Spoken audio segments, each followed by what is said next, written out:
Abra el capítulo 2 del libro de Lucas, por favor. ¿Lo tiene?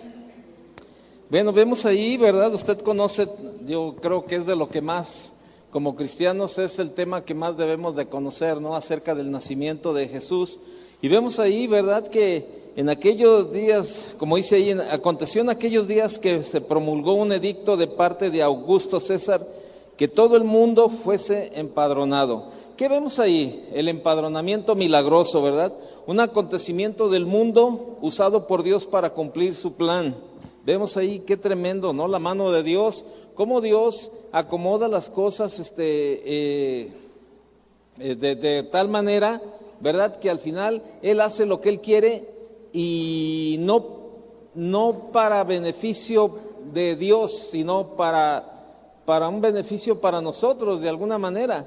Y vemos ahí cómo la mano de Dios, ¿verdad? Dice que en este dice el versículo 2, ¿verdad? En este primer censo se hizo siendo Cirenio gobernador de Siria, e iban todos para ser empadronados, cada uno a su ciudad. Y Josué subió de Galilea, de la ciudad de Nazaret a Judea, a la ciudad de David, que se llama Belén, por cuanto era la casa y familia de David. Vemos ahí que José fue a Belén, dice en el verso 4. Belén era una provincia de Galilea, de Nazaret, luego a Judea, a la ciudad de David, que es Belén. Entonces, un acontecimiento que llevó al cumplimiento de las Escrituras a pesar de los planes del hombre. Por eso, mire, cada vez que vemos este tipo de circunstancias, esto a mí lo único que hace es hacer crecer mi fe y mi confianza en Dios. ¿Por qué? Porque si Dios, fíjese, movió de tal manera los acontecimientos y aún las cuestiones naturales y las cuestiones geográficas y todo lo que se tenía que hacer para que se cumpliera la profecía de que Jesús nacería en Belén. Entonces, por eso a veces nosotros mismos limitamos lo que Dios puede hacer en nuestra vida, la verdad, con alguna circunstancia. A veces decimos, ay, es que no tengo para la renta, y híjole, no, pero Dios, no, está bien difícil para que Dios me escuche, o para que Dios me pueda suplir, o para hacer alguna cuestión de estas. O sea, a veces nosotros limitamos lo que Dios puede hacer, pero cuando vemos este tipo de eventos, ¿verdad? Que en la mano de Dios está el poder para hacer lo que Él quiere, tanto lo geográfico, lo natural, el nacimiento, de tal manera que bueno, vemos ahí cómo se cumple la Escritura a pesar de los planes del hombre. Por eso, a veces cuando decimos, no, es que pasó esto. Mire, le voy a poner un ejemplo. Un día se murió una familiar de mi esposa. Entonces, fuimos al hospital y de hecho en esa ocasión estábamos aquí en una reunión de pastores, ¿verdad? De las que se hacen en enero. Entonces nos vinieron a avisar y, oye, ¿sabes qué? Fíjate que pues tal persona se puso enferma. Y ahí vamos al hospital y entonces llegamos, y cuando llegamos, bueno, pues había en ese momento, tenía 2-3 minutos que acababa de fallecer esta persona, ¿no?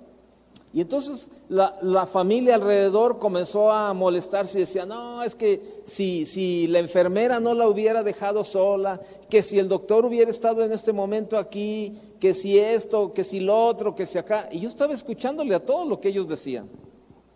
Yo estaba escuchando, ¿verdad? No, que la enfermera, no, que si hubiera estado el doctor, no, que si le hubieran hecho esto, no, que si le hubieran hecho acá. Entonces yo platiqué con algunos de la familia y dije, a ver, espérenme. Entonces, ¿es más poderosa la enfermera, el doctor, la medicina y todo lo que le iban a hacer a la persona que el poder de Dios? Dice la Biblia que los días y los meses están contados delante de Él. Dice la Biblia que Dios, ahí en el libro de Job, que Dios le puso límites al hombre, de los cuales que no pasará. Usted y yo tenemos un día en esta vida ya determinado por Dios para irnos con Él. Ahí dice, Dios le puso límites al hombre. Los días del hombre están establecidos en la tierra. Entonces, ¿a qué me refiero eso? A que no nos dejemos de llevar muchas veces por las circunstancias. No, es que si no esto, ay, es que si esto, mira, es que si no hubiera pasado esto, es que si me hubiera ido por otra calle, no hubiera chocado. No, espérame. Es que si Dios ya tiene algo planeado, ¿verdad?, para nuestra enseñanza, bueno, pues Dios lo va a hacer también. Entonces, por eso le digo que cuando yo veo estos acontecimientos, lo único que veo es el poder de Dios, la mano de Dios, que tiene cuidado de todas las circunstancias en nuestra vida, de todas. O sea, Dios tiene cuidado de todas las circunstancias. Entonces, no es mera casualidad las cosas que suceden. Todo se mueve conforme a la perfecta voluntad de Dios. ¿Sí o no? ¿Sí o no? ¿Sí lo creo o no?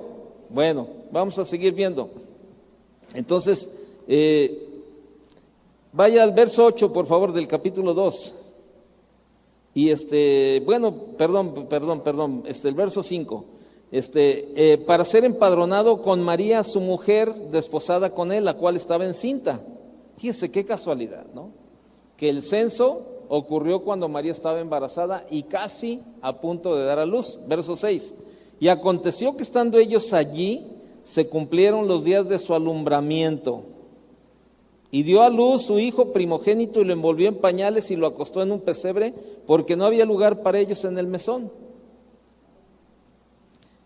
Había pastores en la misma región que velaban y guardaban las vigilias de la noche sobre su rebaño. Ahí vemos la increíble aparición de un ángel real a los pastores. Su aparición, ¿verdad?, resplandeciendo en la gloria del Señor. Verso 9. Y aquí se les presentó un ángel del Señor, y la gloria del Señor los rodeó del resplandor, y tuvieron gran temor los pastores.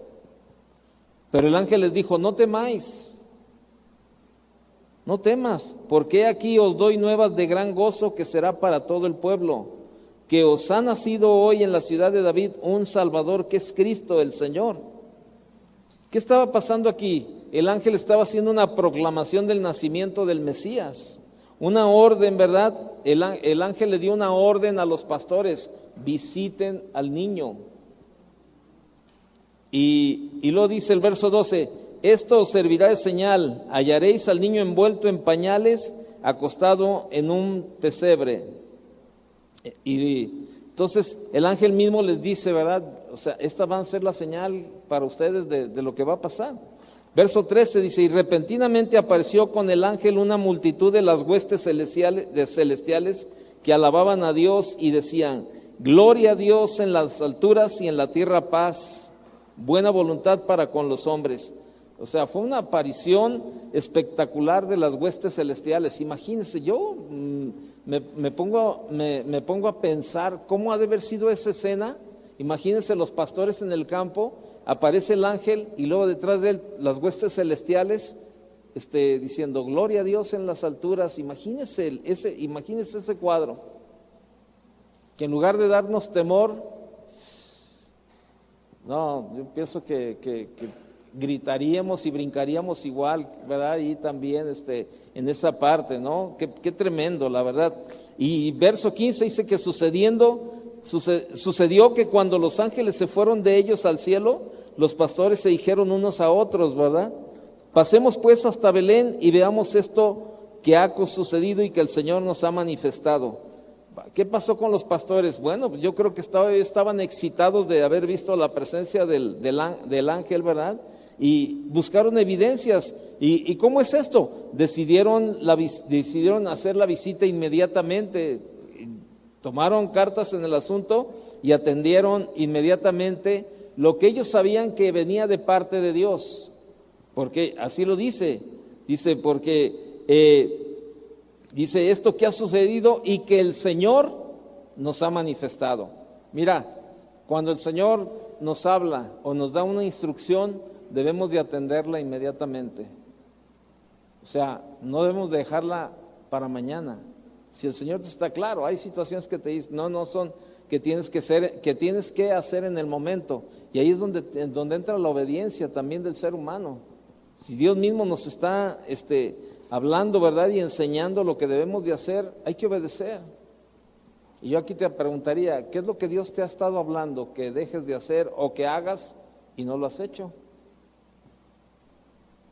Y estás igual, deteniendo la bendición de Dios. Aquí yo lo que veo es que los pastores se apresuraron a ir a cumplir con la encomienda que Dios les había dado. Vayan y visiten al niño.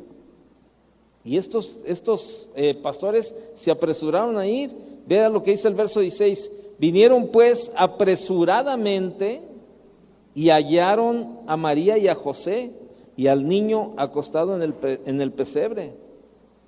Y pues al verlo, dice el 17, dieron a conocer lo que se les había dicho acerca del niño. ¿Qué hicieron los pastores? Compartieron excitadamente el mensaje, ¿verdad? Dice el verso 18, y todos los que oyeron se maravillaron de los pastores, de lo que los pastores les decían. Todos se maravillaron, todos. Y luego dice, verso 19, pero María guardaba todas estas cosas, meditándolas en su corazón. Yo creo que María también estaba igual, o sea, no sabía muchas cosas, no sabía qué era lo que estaba pasando, pero sin embargo, ella sabía que era la mano de Dios la que estaba ahí. Y yo pienso que era una madre atónita ahí, como diciendo, ¿qué es esto? ¿Qué es esto, no? O sea, y verso 20 dice, y volvieron los pastores glorificando y alabando a Dios por todas las cosas que habían oído y visto cómo se les había dicho. Los pastores era gente común, según los eruditos, ¿verdad? Dicen que era gente que no era gente muy apegada a la cuestión de la religión. Los pastores dicen que era gente más, o sea, el nivel de los pastores no era un buen nivel, no era un buen estatus social el que tenían los pastores. Entonces, pero sin embargo, dice ahí, ¿verdad? Dice ahí en el verso 20, y volvieron los pastores, ¿cómo volvieron? Glorificando y alabando a Dios por todas las cosas que habían oído y visto, como se les había dicho. Fíjese qué tremendo, la presencia de Dios se impone a todo mundo. Seas creyente o no seas creyente, Dios es Dios. Por eso la Biblia nos enseña y nos dice, ¿verdad? Y toda rodilla se doblará. Por eso vemos a mucha gente que se hace del rogar, ¿verdad? Y cuando uno le comparte a la familia, es que tú y tu religión, y que tú esto, y que tú lo otro, pero ¿sabe qué? A través de nuestro testimonio, a través de verdad de lo que nosotros le hablamos y le mostramos a la gente con palabras y con nuestra vida, la gente va viendo, y va a llegar el momento en que esa gente que tanto decía que no, esa gente va a doblar su rodilla. Y se lo digo con toda la experiencia y con toda la causa así de certeza, porque yo así era. Yo no quería saber nada. A mí me decían, no, es que de verdad Dios puede cambiar tu vida. Mira, la palabra de Dios dice esto y esto y esto y esto y esto otro. ¿Y sabe qué? Nada. ¿No es ¿Es de allá afuera? Pensé que era a lo mejor que esté acabando la batería, ¿no? Entonces, yo no quería saber nada, es más, yo me burlaba de la gente. Yo me burlaba de los cristianos. Bueno, no eran cristianos en aquel tiempo, éramos carismáticos. Y yo me acuerdo que un día íbamos a una excursión de carismáticos, ahí iba a haber un evento en San Luis Potosí, pero fíjese, esos eventos en aquel tiempo eran ya casi cristianos, la verdad, porque los que predicaron en aquella ocasión eran pastores cristianos, fíjese. Yo recuerdo y me acuerdo de los mensajes y me acuerdo de los cantos de aquella vez en San Luis Potosí. Y bueno, iban monjitas, iban sacerdotes, iba mucha gente, y nosotros pues éramos carismáticos católicos. Y yo me acuerdo que en el camión, en el autobús donde íbamos, yo iba a todos lados. ¿Sabe por qué? Porque iba a cuidar a mi novia. A eso iba yo.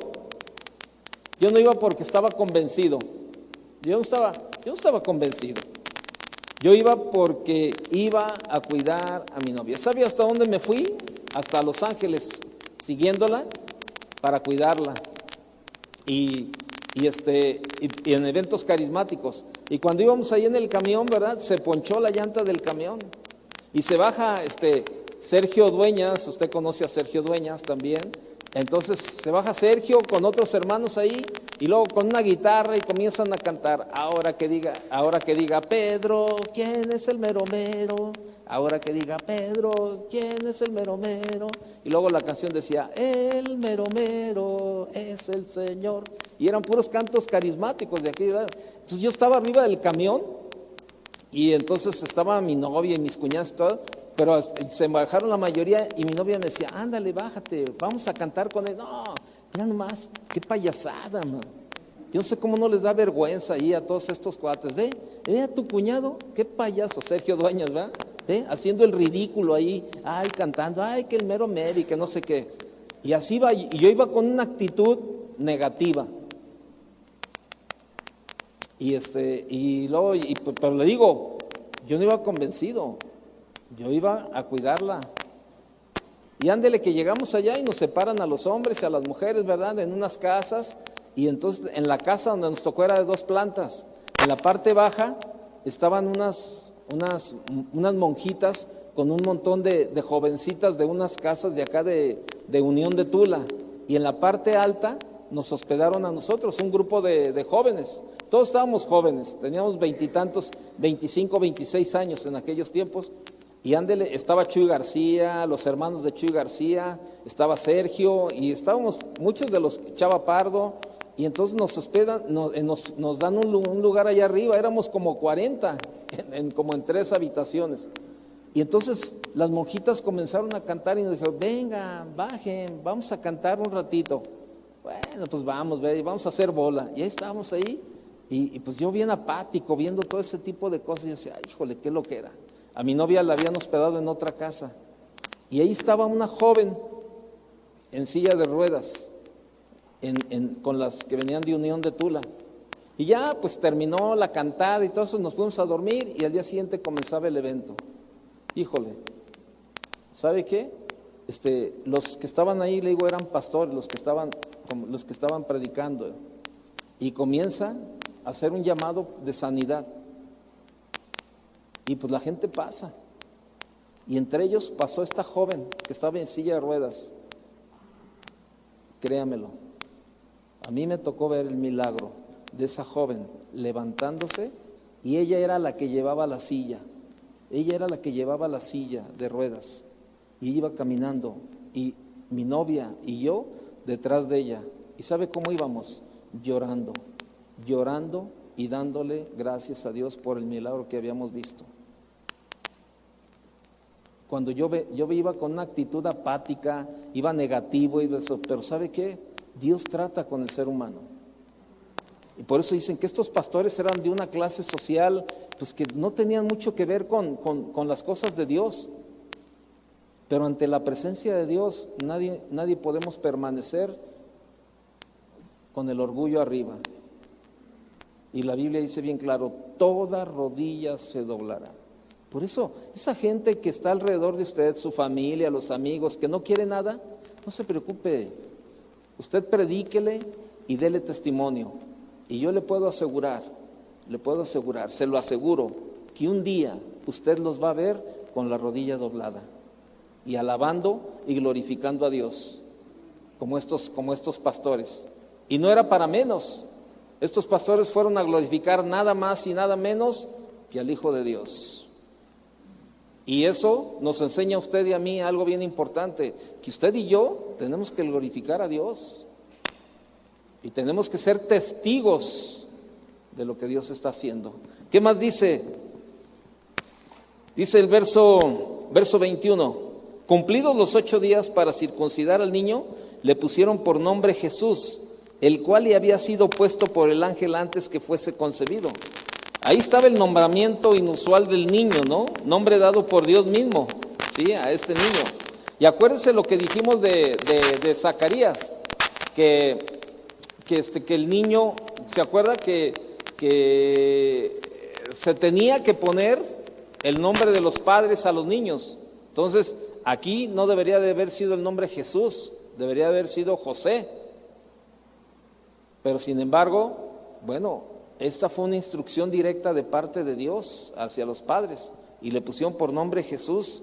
Y dice el verso 22, y cuando se cumplieron los días de la purificación de ellos, conforme a la ley de Moisés, le trajeron a Jerusalén para presentarle al Señor. Ahora entiende lo que nosotros hacemos el primer domingo de cada mes. La gente trae y nosotros le presentamos al niño, a Dios. O sea, lo estamos consagrando a Dios, ¿verdad? Se lo estamos presentando al Señor para que el Señor le bendiga, que el Señor le guarde, que el Señor le dé sabiduría tanto a los bebés, que los guarde de la maldad de este mundo, así como a los padres también. Los padres también necesitamos sabiduría. Y dice ahí que le trajeron a Jerusalén para presentarle al Señor. Verso 23, como está escrito en la ley del Señor, todo varón que abriere la matriz será llamado santo al Señor. Y para ofrecer conforme a lo que se dice en la ley del Señor, un par de tórtolas o 2 palominos, ¿verdad? Antes había unas cuestiones, había ceremonias, fíjese bien, había ceremonias como las que estamos viendo. Entonces, vemos aquí una inesperada observación de las ceremonias legales, la circuncisión, la purificación después de dar a luz y la dedicación al Señor. Y a veces pudiéramos decir, oye, pero ¿por qué?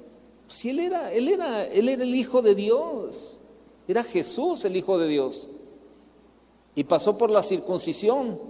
Y luego María, la madre de Jesús, el Hijo de Dios, o sea, pasó por la purificación después de dar a luz. Y luego, si él era el Hijo de Dios, ¿cómo que había que dedicarlo al Señor?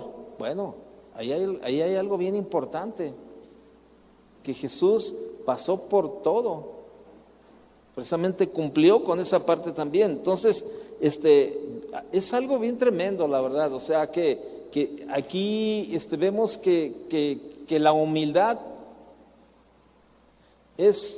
era en ese momento y es hasta este momento necesaria en la vida del cristiano. Pues ellos cumplieron con todas las ceremonias legales. María podía haber dicho, no, espérenme, pero pues, ¿qué no saben quién es Él? ¿Por qué lo van a circuncidar? Él es el Hijo. Pero no, había que cumplir. Había que cumplir. Y eso es bien tremendo, ¿no? Dios escogió, dice el 24, dice que para ofrecer conforme a lo que se dice en la ley del Señor, un par de tórtolas o dos palominos, ¿verdad? Vemos ahí algo bien importante. Dios escogió deliberadamente una familia pobre para crear a su hijo, fíjese, una familia pobre para crear a su hijo. Qué tremendo, ¿no? Entonces, ¿qué sucedía con todo esto? Se estaba cumpliendo la profecía dada por Jacob en el tiempo del Génesis. Ponga una marca ahí en el Lucas 2 y vaya conmigo a Génesis 49, por favor. ¿Sí? El verso, ¿qué le dije? Verso 10. Génesis 49, 10, ¿lo tiene?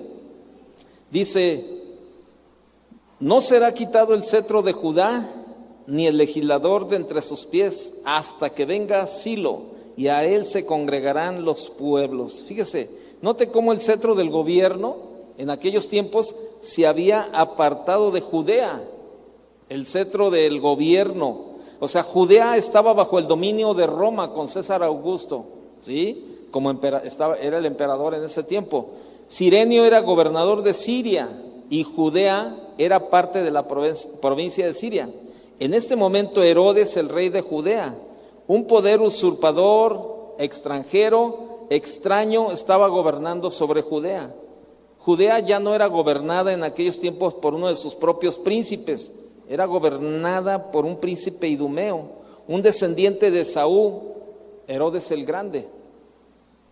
Y la tierra prometida ya no estaba en manos de Israel, estaba en manos de un poder pagano. El príncipe, o sea, que era el gobernador, ¿verdad? Ya era establecido, el príncipe gobernador de aquellos tiempos ya era establecido por Dios, ahora era nombrado por Roma. El templo ya no era cuidado por el príncipe de Dios, era objeto de malos usos bajo la autoridad de un usurpador. Todo eso pasaba, o sea, había una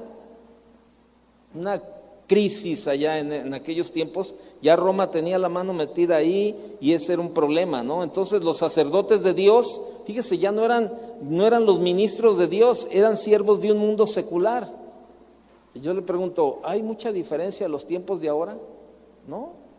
Ahorita me mandaron un mensaje muy bueno, alguien, no sé quién me lo mandó, uno de mis concuños, bien padre, donde está, ¿qué piensa usted de Estados Unidos en la cuestión de la educación religiosa en las escuelas? Usted sabe que hicieron una ley que luego sacaron ya la instrucción religiosa de las escuelas, ¿no? ¿Se acuerdan, no? Sacaron la Biblia y todo ese tipo de cosas. Bueno, ahora este mensaje era Donald Trump, el presidente de los Estados Unidos de Norteamérica, diciendo que debemos de orar por nuestros hijos, que nuestros hijos deben de estar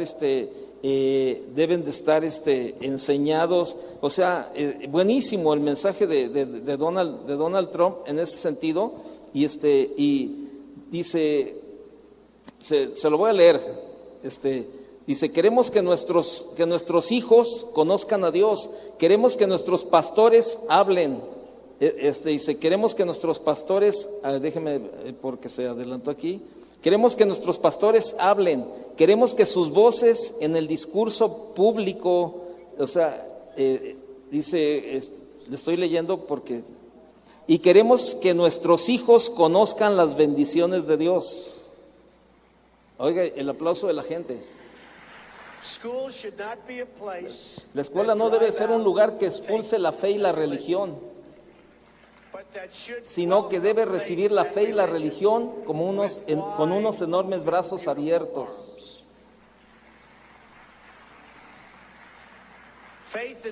La fe nos inspira para ser mejores, más fuertes, más solidarios y generosos, y más decididos a actuar en defensa altruista y valiente del bien y de la justicia. Ya es hora de detener los ataques a la religión. Oiga a la gente gritando.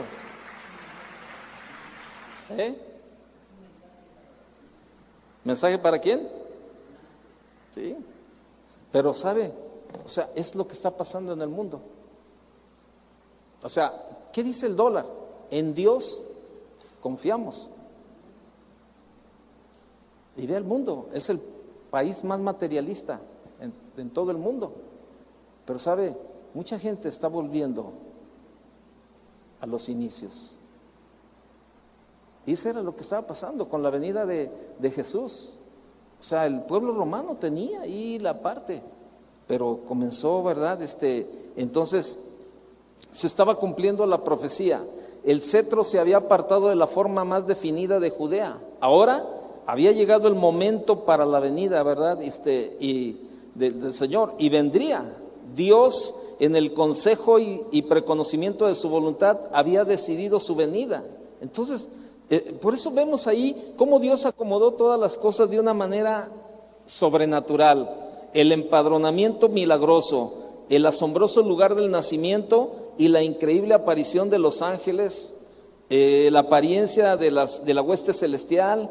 Los pastores excitados buscaron evidencias, una madre atónita. Vemos muchas cosas que Dios permitió y en su soberanía sobrenatural, Él permitió que pasara todo esto. Por eso, le vuelvo a repetir, por eso no podemos limitar el poder de Dios.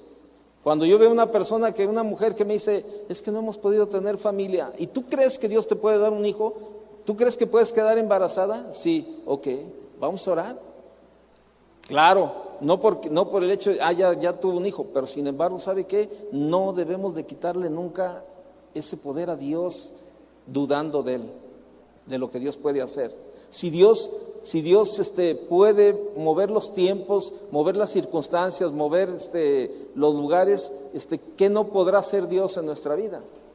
¿Se acuerda lo que Dios le dijo a Sara cuando quedó embarazada? Cuando estaban ahí en la promesa de que les iba a dar un hijo que le dijo Dios a Sara. ¿Habrá algo difícil para Dios? Yo le pregunto a usted, ¿habrá algo difícil para Dios? No, nada.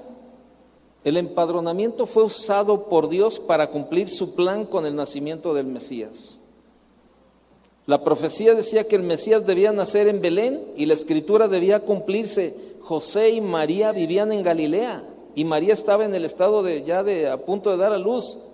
¿Cómo se aseguraría Dios que el niño naciera en Belén? Pues nada más, el censo ocurrió en el momento preciso y de la manera adecuada. Es decir, cada persona tenía que volver a su ciudad natal para pagar sus tributos. ¿Qué casualidad? ¿Usted cree en las casualidades o en las diosidencias? Dios estaba controlando milagrosamente los acontecimientos del mundo, obrando en todas las cosas para bien, de manera de cumplir su promesa de enviar el Salvador al mundo. ¿Qué me dice? No, vemos ahí también el pago del tributo. Fíjese, el pago del tributo obligó a José a ir a Belén. Todo hombre debía volver a su ciudad natal. Ahí estaba. O sea, Dios permitió estos acontecimientos de una manera sobrenatural. El censo llevó al cumplimiento de las Escrituras a pesar de los planes del hombre. María estaba por dar a luz, estaba encinta. Aparentemente José y María habían planeado que el niño, fíjese bien, que el niño naciera ¿en dónde? En Nazaret. José y María habían planeado que el niño naciera en Nazaret, pero Dios supervisaba los planes. O bien usó el censo obligado a José y a María a trasladarse a Belén, y allí nació. Ahora entiendes por qué muchas cosas en la vida, cuando pases, ¿sabes qué? Fíjate qué tremendo, ¿no? Mira cómo Dios usó esto para no hacer aquello, y así, y nos damos cuenta. ¿Le ha pasado algo así? Que pasa algo y lo dice, mira, ahora entiendo el por qué no fui. Ahora estoy entendiendo por qué me quedé. Mira, de alguna manera Dios cerró las puertas para no hacer lo que deberíamos hacer, y ahora estoy entendiendo el plan y el propósito de Dios. Y sabe, muchas veces renegamos de las cosas muchas veces renegamos de las cosas que no se nos dan. Ayer, por ejemplo, el pastor Chuy a las 5 de la mañana llegó al aeropuerto de Seattle. Entonces, yo controlo ahí en el sentido uso la palabra controlar, o bueno, más bien yo me encargo de comprarle los pasajes, ¿no? Yo ya sé a qué hora le gusta salir y a qué hora le gusta regresar. Entonces él simplemente me dice, oye, consígueme un boleto para Seattle, ¿no? Me voy el 2 y regreso el 6. Ok, yo ya sé a qué hora se quiere ir y a qué hora se quiere regresar, ya sé que si le gusta la escala, no le gusta, entonces, conozco. Entonces, pues ya hice el trámite de los boletos, y entonces ayer en la mañana me manda un mensaje y me dice, oye, ¿qué crees, mano? El avión se está retrasando y voy a perder la escala en Phoenix. Bueno, pues a veces le aceleran los pilotos y llegan los aviones a tiempo, hay que confiar. Total, salió más tarde y no llegó, se perdió. Entonces yo me dediqué a buscar otro vuelo, otra conexión, y le mandé un mensaje mientras él iba en el avión, ¿verdad? Cuando llegara lo leyera. Le dije, ¿sabes qué? Hay un vuelo que sale a la 1:27, pero vas a tener que llegar a Dallas, y va a ser Dallas, Guadalajara, ahí.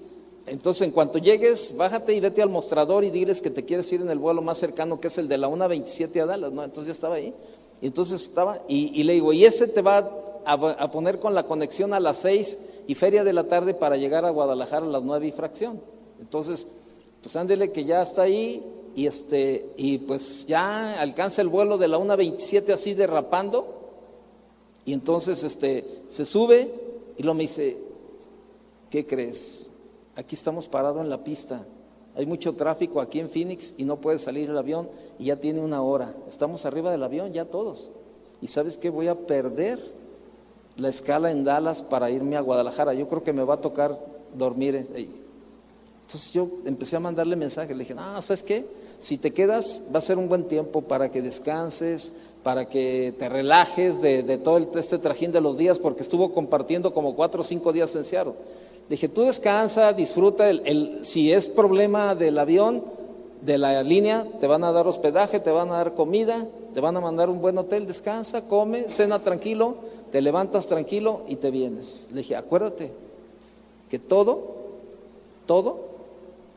está en el poder y en la mano de Dios. Y probablemente Dios está permitiendo que tú tengas este relax antes de llegar a Guadalajara. Y sí, sí, fíjate que así lo entiendo, ¿no? O sea, pero hay gente que no, hay gente que no, es que ya, yo no sé qué onda, mano, ya estoy salado, ya las cosas no salen como yo quiero, mira, ve, yo quería irme ahorita y no sé qué. Yo aprendí desde hace tiempo esa parte. Yo aprendí esa parte de no forzar la voluntad de Dios. Yo tengo una salida este jueves, voy a Denver, a Colorado, y yo quería regresarme el próximo lunes. Y yo pues estaba en que me venía el lunes. Y yo dije, no, ¿cuándo? Mis hijos me decían, papá, ¿cuándo regresas? El lunes. Voy a casa de oración de Colorado Spring y de Castle Rock. Hay 2 iglesias de casa de oración allá. Y le digo, no, el lunes ya estamos aquí tu mamá y yo. Órale. Y que veo el itinerario el domingo, híjole, mi regreso es el martes.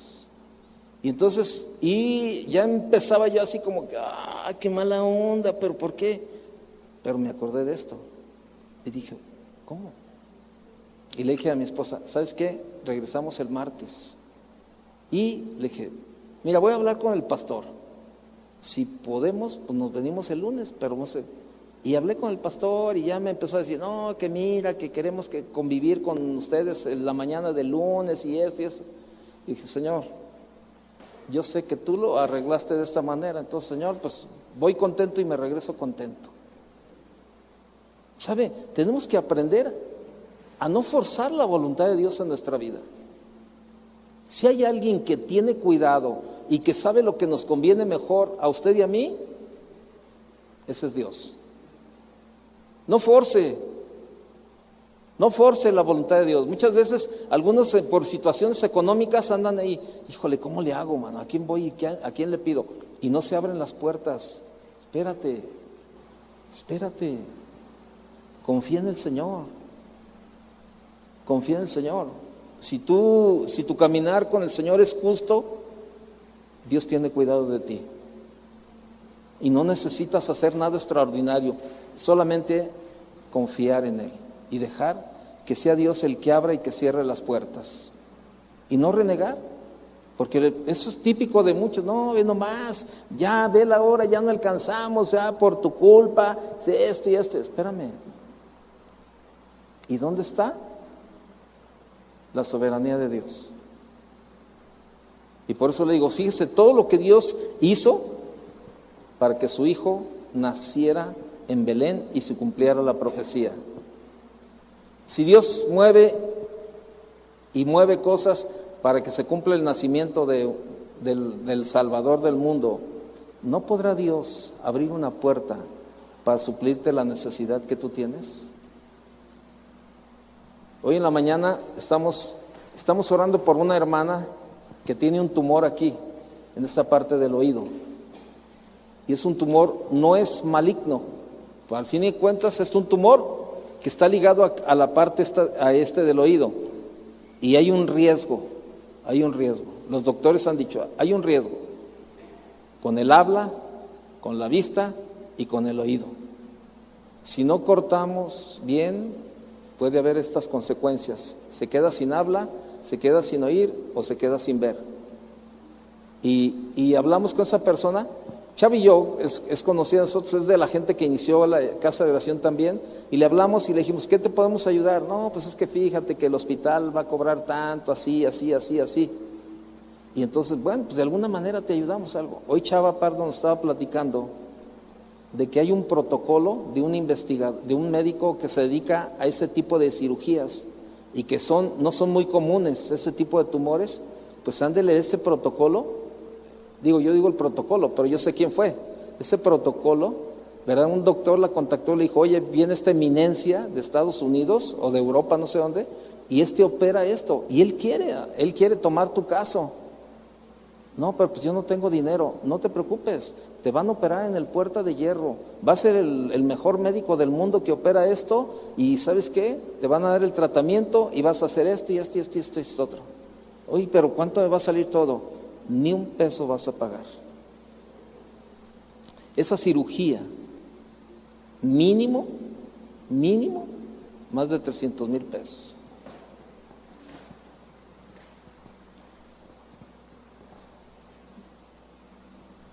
Es una mujer, es una viuda, y es una mujer temerosa de Dios.